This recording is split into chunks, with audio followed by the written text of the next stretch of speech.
Hello viewers, welcome to my YouTube channel quicking English in Bengali. তো আজকের এই ভিডিওতে আমি তোমাদের সাথে শেয়ার করব তোমরা যারা 2024 সালে ক্লাস 12-এ পড়ছো তাদের জন্য ডাফ অ্যান্ড ডাটের কোশ্চেন বাঞ্চ থেকে তোমাদের ন্যারেশন চেঞ্জের থ্যাংক ইউ ম্যাম থেকে ন্যারেশন চেঞ্জের পার্ট 2। তো এর আগে ন্যারেশন চেঞ্জের পার্ট 1 শেয়ার করেছি। আশা করি তোমরা এর আগে ভিডিও দেখেছো। যারা দেখোনি এই ভিডিও ডেসক্রিপশন বক্সে প্লেলিস্টের লিঙ্ক পেয়ে যাবে, অবশ্যই করে কিন্তু চেক করে নিও। তো চলো সময় নষ্ট না করে আজকের পার্ট 2 শুরু করা যাক। তো দেখো এখানে 9 নম্বরটা কি রয়েছে, then it will get wash this evening, তাহলে এই সন্ধ্যায় এটা ধোয়া হবে। সেইড দ্য লার্জ ওম্যান, বড়সড় চেহারার মহিলাটি বললেন। তো রিপোর্টিং স্পিচের ভার্ব কিসে রয়েছে, সেইড পাস্ট টেন্সে রয়েছে। আর রিপোর্টেড স্পিচের ভার্ব কি রয়েছে, উইল। আমরা এখানে ধরে নিতে পারি যেটা প্রেজেন্ট টেন্সে রয়েছে, তাহলে সিম্পল প্রেজেন্ট টেন্স থেকে কি হয়ে যাবে, উইল থেকে এখানে উড হয়ে যাবে। তাহলে কি হবে, দ্য লার্জ ওম্যান সেইড, কি লিখবে, the large woman said that, তারপরে কি লিখবে, that. The large woman said the large woman না, the large woman said that, এই যে দেনটা আছে দেনটাকে কিন্তু আমরা পরে নিয়ে যাব, that it would, will থেকে কি হয়ে যাবে, would, it would get যেমন আছে তেমনই কিন্তু থাকবে, get washed this evening থেকে কি হয়ে যাবে, that evening, that evening। তারপরে দেনটা যেমন আছে দেনটাকে লাস্টে বসিয়ে দেবে, ঠিক আছে। তারপরেরটা, the woman said you ought to be my son, মহিলাটি বলল তোমার উচিত ছিল আমার ছেলে হওয়া। I would teach you right from wrong, আমি তোমাকে ভুল থেকে ঠিকটা শেখাতাম। তো এটার কোনোরকম কিন্তু টেন্সের চেঞ্জ হবে না, দ্য ওম্যান সেইড যেরকম আছে তেমনই থাকবে, the woman said that, the woman said that. ইউটা মানে কি, ইউটা হচ্ছে রজারকে বলা হয়েছে, তাহলে লিখবে হি। তারপরে কি লিখবে, অট টু বি, তার উচিত কি ছিল, অট টু বি মাই সান থেকে কি হয়ে যাবে, হিজ সান, তার ছেলে হওয়া উচিত ছিল, ফুল স্টপ। তাহলে সে কি করতো, শি উড। আচ্ছা এখানে একটা কথা বলি, এই যেখানে ফুল স্টপটা রয়েছে এখানে তুমি ফুল স্টপ না দিয়ে কি লিখবে, অ্যান্ড অলসো অ্যাডেড দ্যাট, এরকমভাবে লিখবে, অ্যান্ড অলসো অ্যাডেড দ্যাট, এবং এর সাথে আরও যোগ করলো যে অ্যান্ড অলসো অ্যাডেড দ্যাট লিখবে। লেখার পর গিয়ে লিখবে she would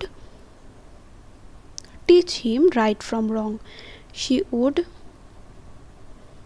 teach him right from wrong, ঠিক আছে, রাইট ফ্রম রংটা লিখে দেবে।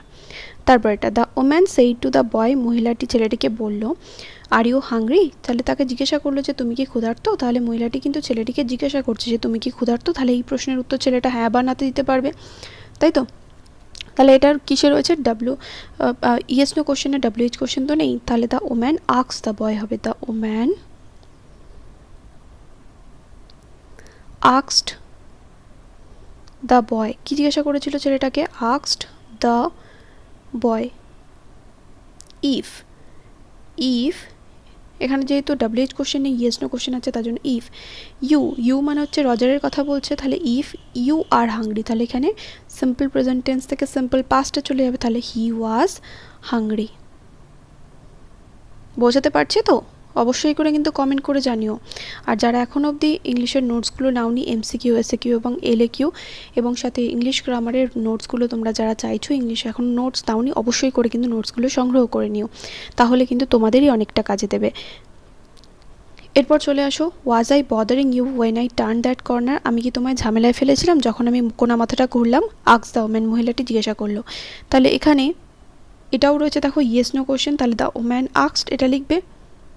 তারপর কি হবে, ইফ আইটাকে মহিলাটা, তাহলে এখানে রয়েছে পাস্ট কন্টিনিউয়াস টেন্সে, তাহলে পাস্ট কন্টিনিউয়াস টেন্স থেকে কি হয়ে যাবে, পাস্ট পারফেক্ট কন্টিনিউয়াস, তাহলে এখানে কি হবে, if she had been bothering, had been, তারপরে কি লিখবে, বদারিং, যে তাকে সমস্যায় ফেলেছিল নাকি, বদারিং হিম মানে হচ্ছে ওই ছেলেটাকে বোঝাচ্ছে, ইউটাকে ওই ছেলেটা, তাহলে হিম ওয়েন শি, এখানেও দেখো চেঞ্জ হয়ে যাবে, ওয়েন শি এখানে রয়েছে সিম্পল পাস্টে, যে টার্ন রয়েছে সিম্পল পাস্টে, তাহলে সিম্পল পাস্ট থেকে কিসে চেঞ্জ হবে, পাস্ট পারফেক্টে, তাহলে ওয়েন শি হ্যাড টার্নড হয়ে যাবে, হ্যাড টার্নড দ্যাট কর্নার। বোঝাতে পারলাম। এবার দেবে ফুল স্টপ। তারপর but you put yourself in contact with me, কিন্তু তুমি নিজেকে আমার সংস্পর্শে এনেছো, সেইড দ্য ওম্যান, মহিলাটি বলল। তাহলে মহিলাটা বলল যে কিন্তু তুমি নিজেকে আমার সংস্পর্শে এনে ফেলেছো। তাহলে এটাও দেখো সিম্পল পাস্টে রয়েছে, তাহলে এখানে পাস্ট পারফেক্টে যাবে। কি করে বুঝলাম? কারণ এখানে ইউ পুট বলেছে। তুমি এখানে চাইলে পুটের নাও চেঞ্জ করতে পারো, কারণ ইউ এর সাথে পুট, তাহলে এখানে পাস্ট টেন্স।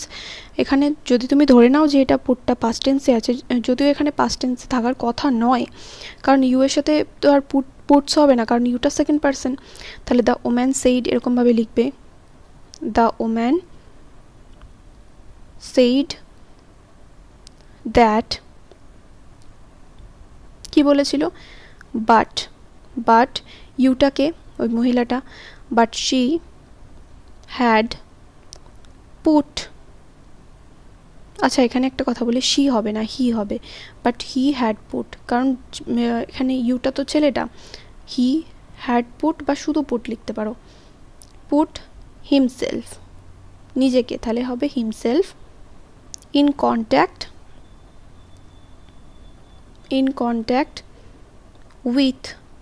উইথ হিম, তার সংস্পর্শে এনে ফেলেছিল, উইথ হিম। মি থেকে এখানে, আচ্ছা মি থেকে এখানে তো হার হবে, কারণ এখানে মহিলাটা তো, ইন কন্ট্যাক্ট উইথ হার, ঠিক আছে। তারপর এটা she said what is your name, সে বললো তোমার নাম কি, তাহলে সে তার নাম জিজ্ঞাসা করলো, তাহলে she asked what,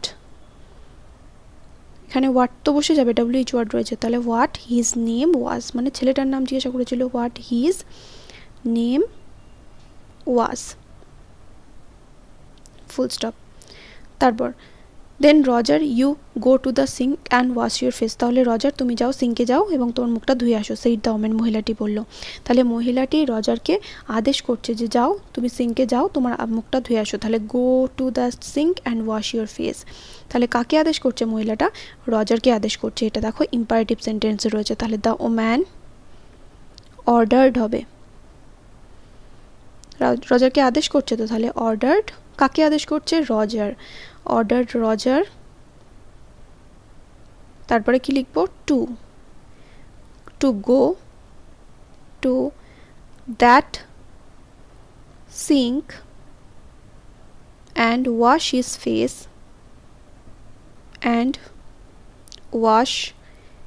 his face, তার মুখটা ধোয়ার কথা বলেছিল, হিজ ফেস, দেন, তারপরে কি লিখবে? Then, full stop. তারপর let the water run till its gets warm, she said here is a clean towel, এখানে একটা পরিষ্কার তোয়ালেও রয়েছে। এর অ্যান্সারটা তোমরা আমাকে কমেন্ট করে জানাও। নেক্সট ভিডিও যখন শুরু করবো এটা দিয়েই শুরু হবে, দেখা হবে নেক্সট ভিডিওতে। Till then bye. যারা এখনও অবধি ইংলিশের নোটসগুলো নাওনি অবশ্যই করে কিন্তু নিয়ে নিও। দেখা হবে নেক্সট ভিডিওতে, অবশ্যই করে কিন্তু সাবস্ক্রাইব করে নিও।